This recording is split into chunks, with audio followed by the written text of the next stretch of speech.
The galaxy had known peace for 143 cycles, a delicate, trembling peace sealed by the hands of alien diplomats, merchant guilds, and the unspoken fear of mutual annihilation.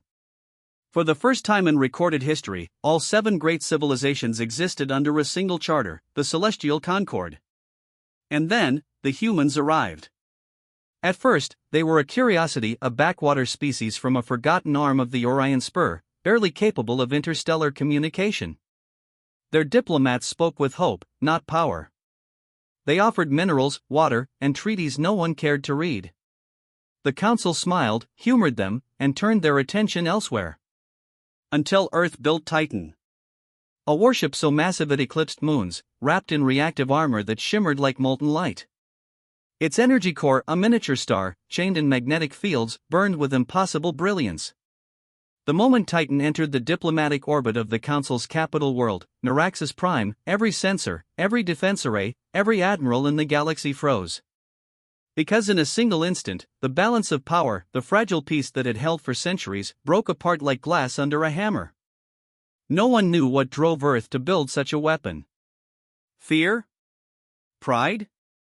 Or something darker, a realization that diplomacy had never protected the weak?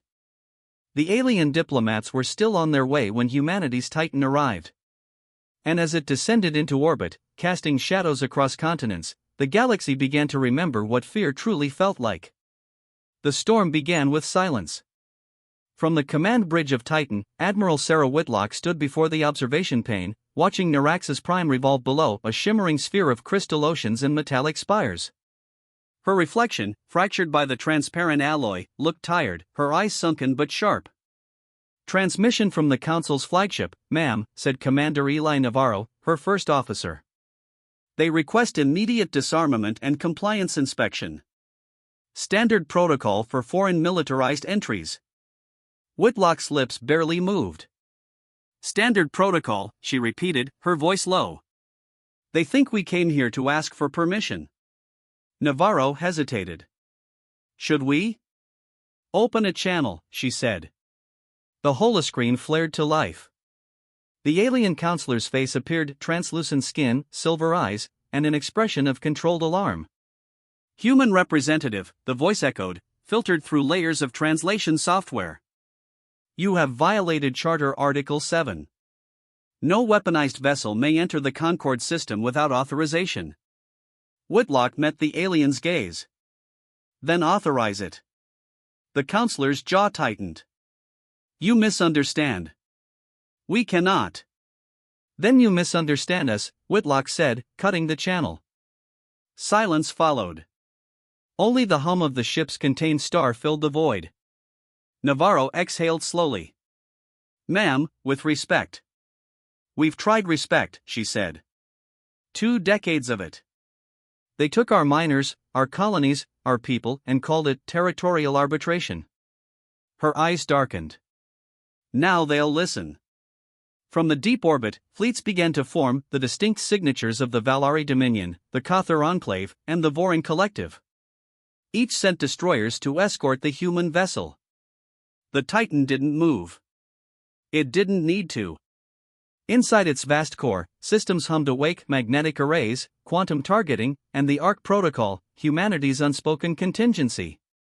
Back on Earth, in the dim-lit war room beneath the North American Alliance headquarters, President Jonathan Hale stood before a wall of data streams. "Status?" "Titan is in position," replied Defense Secretary Rachel Moreau. "The Council fleets are locking weapons, but they haven't fired yet." Hale's fingers tightened around the edge of the table. "And our diplomats?" "Still en route. ETA 5 hours.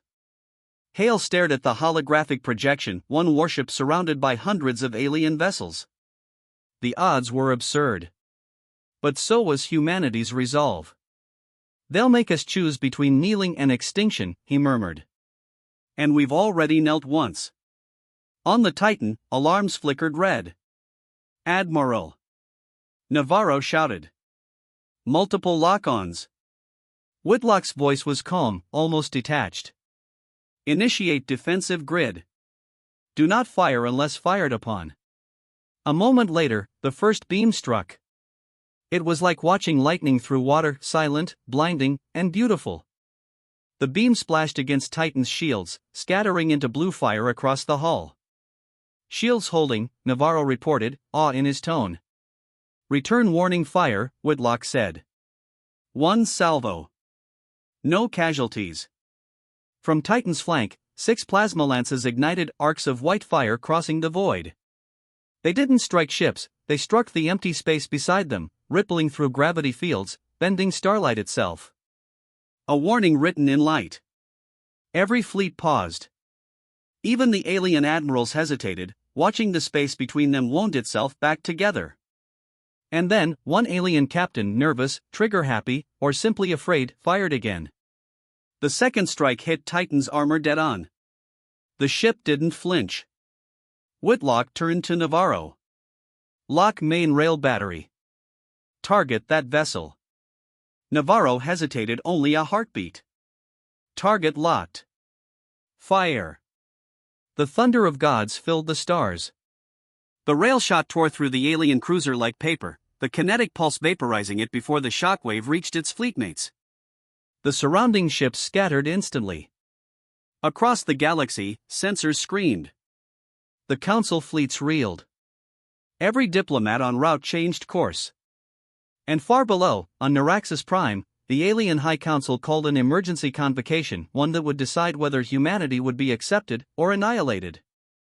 Whitlock watched the debris drift past the viewport. Her expression didn't change. "Send message to Earth Command," she said quietly. "They've made their choice."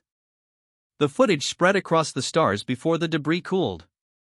Every news relay, every council broadcast, every pirate signal on the outer colonies carried the same image: a single alien vessel disintegrating beneath the railgun fire of Earth's Titan. The official report called it a miscommunication. The galaxy called it a declaration of war. On Narration Prime, inside the marble domes of the High Council Assembly, panic echoed like thunder. Dozens of species filled the circular hall, their voices overlapping, hisses, shrieks, mechanical tones, sonar clicks translated into angry words. "The humans have violated the Concord. They brought a weapon of extinction into our orbit. Retaliate before they strike again." The Chancellor of the Concord, an ancient Cathar named Vasar-10, raised a trembling hand. "Enough." His voice vibrated through the chamber's resonance field. "We will not be dragged into chaos by a primitive species. Dispatch the diplomats. They will answer for this with words, not war." "But Chancellor," warned the Voran envoy, its chitinous eyes flickering, "words are wind against a storm." Voss stared into the holographic projection of the Titan, the human ship glowing against the black.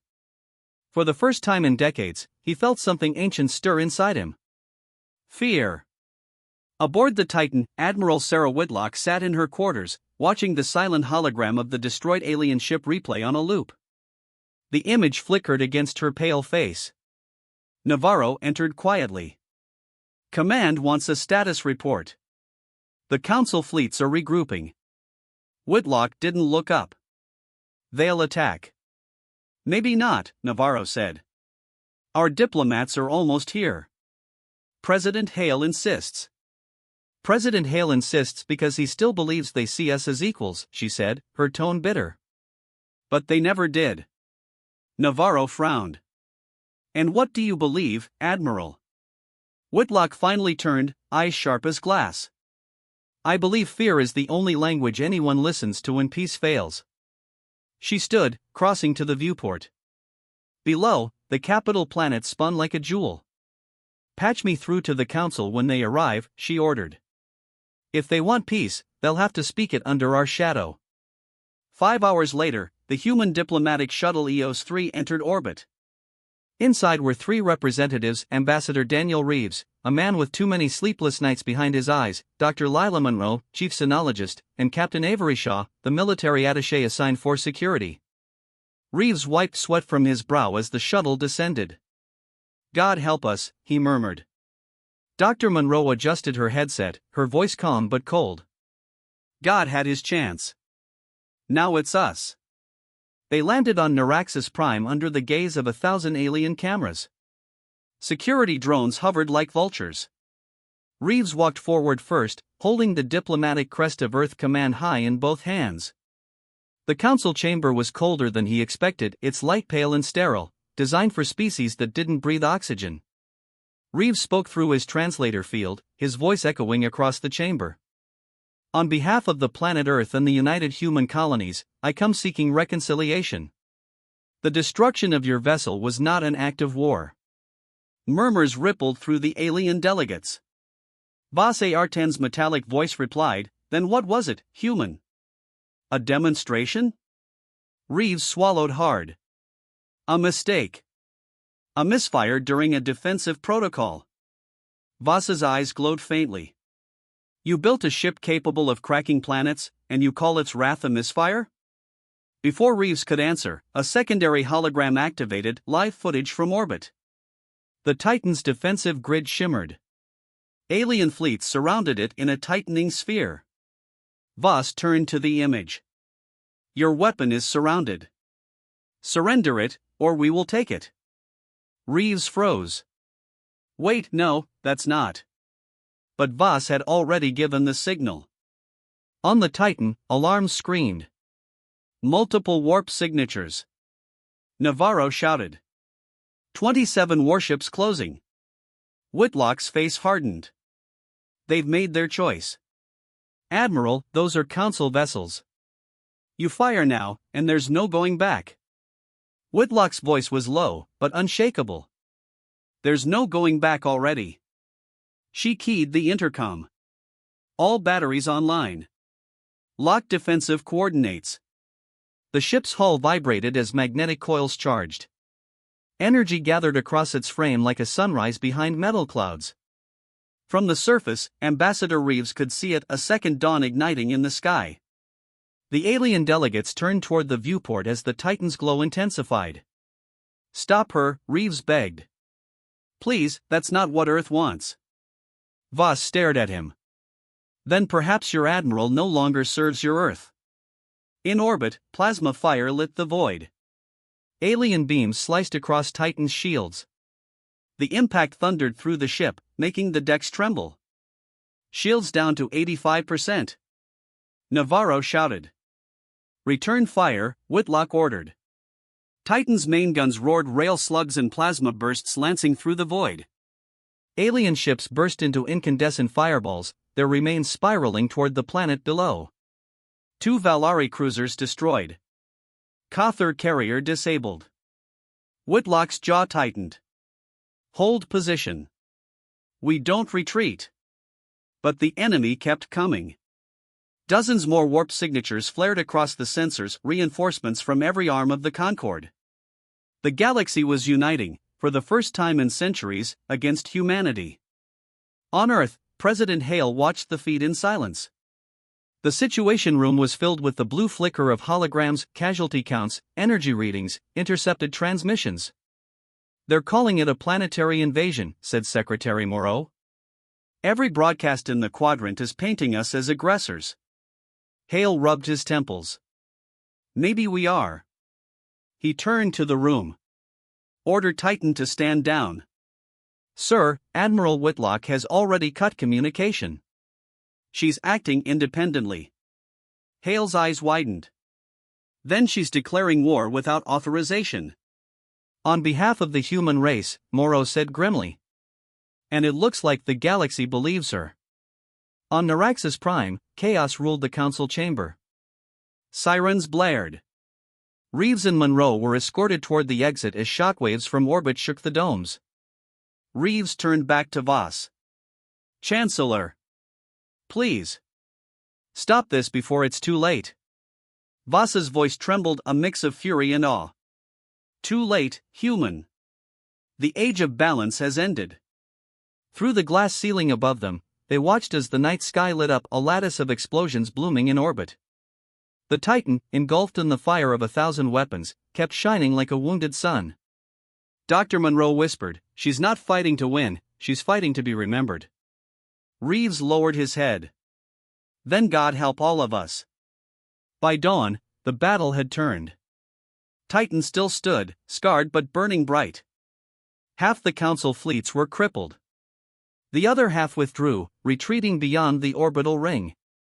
In the silence that followed, a message spread through every human channel, a single broadcast from Admiral Whitlock herself. To the peoples of the galaxy. We did not come to conquer. But we will not kneel again. The age of human submission is over. Across 1,000 worlds, the message echoed, and the era of diplomacy ended. The Battle of Narration Prime would later be called the day the stars screamed. Billions watched from across the galaxy as the sky burned, as humanity's titan, bleeding fire, stood against fleets older than empires. And then, silence. For the first time in 12 hours, no weapon fired. No ship moved. The comm channels were dead, jammed by radiation and the aftermath of the storm. The only sound aboard the Titan was the heartbeat of its dying engines. Admiral Sarah Whitlock stood on the shattered bridge, her uniform streaked with blood and ash. The observation pane was a spiderweb of cracks. Beyond it, the orbit was littered with the wreckage of alien ships, slowly drifting into the blue glow of Narration Prime. "Damage report," she whispered. Commander Eli Navarro, face pale under flickering lights, checked his console. Main reactor holding at 30%. Shield arrays gone. Life support failing on decks 14 through 20. He hesitated. "Admiral, the ship can't take another hit." Whitlock didn't answer. Her gaze was fixed on the largest alien vessel still intact, the Voran dreadnought Eris Null, hovering at a distance, its massive cannons aimed directly at them. Navarro followed her eyes. "They're waiting for us to surrender." She smiled faintly, tired, but defiant. "Then they'll wait a long time." Far below, on the planet's surface, Ambassador Daniel Reeves stood with Dr. Lila Monroe in the ruins of the Council's evacuation compound. The once glorious spires of Narration Prime were now burning pillars of glass. The alien Chancellor Voss AR-10 had fled to orbit, leaving only the wounded and the desperate behind. Reeves stared up at the sky, where streaks of light traced the paths of falling debris. "It's over," he murmured. Monroe shook her head. "Not yet. She's still up there." Reeves turned to her, his voice breaking. "And if she fires again, the Concorde will respond with everything they have. You know what that means."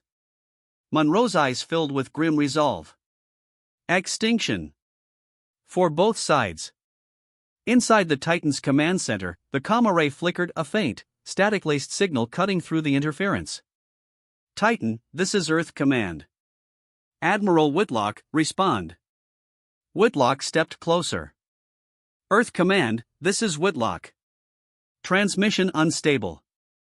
Repeat message." President Jonathan Hale's voice emerged through the static. "Stand down. That's a direct order. The Council is threatening total retaliation. If you continue hostilities, Earth itself becomes the target." Whitlock was silent for several seconds. The bridge crew watched her, waiting. Then she said, "Mr. President, they've already chosen their target. It's us." Hale's voice trembled. "Sarah, listen to me. If you fire again, they'll erase humanity from the stars." Whitlock closed her eyes. "Then humanity will go down standing." The channel went dead. Aboard the alien dreadnought, Chancellor Voss appeared on the command deck. His aides bowed in fear. Even among his kind, he looked shaken. "Charge the main cannon," he ordered. "Chancellor, the human vessel is crippled," an aide protested. "They can't fight anymore." Voss's voice dropped to a whisper, cold and resolute. "No. But they can inspire. And that is more dangerous than any weapon."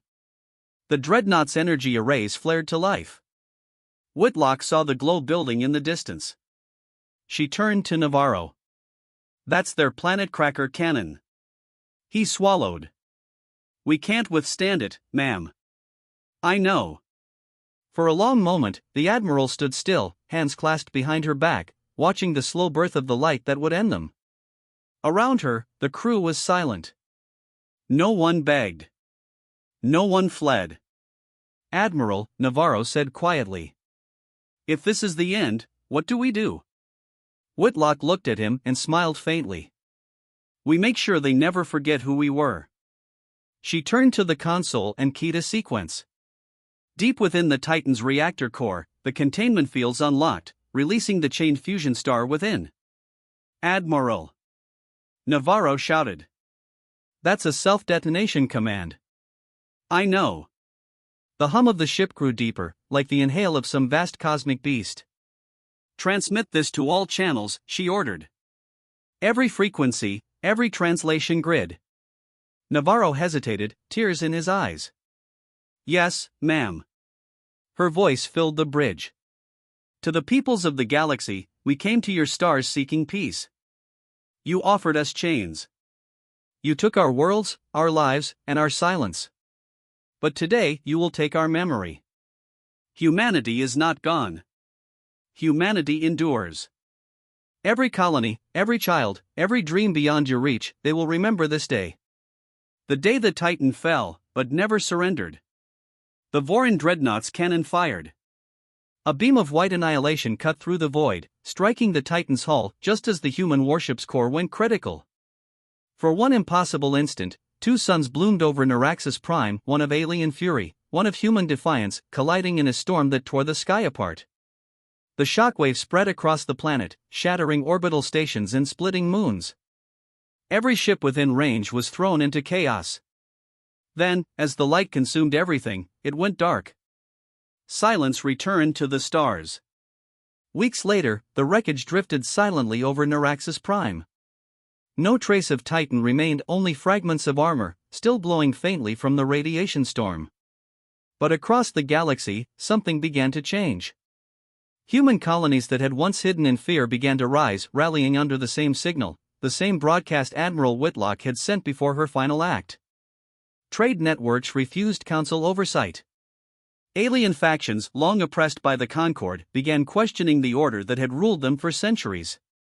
The celestial Concord, unshakable for generations, began to fracture. And at the edge of known space, in the deep void beyond the Orion Spur, long-range probes picked up something impossible, a human transmission, faint but real. A voice, repeating endlessly through static. This is the Titan. Humanity endures. On Earth, President Hale stood alone in the observation dome above the Pacific Orbital Station. He watched the stars and the place where Titan's signal had once come from.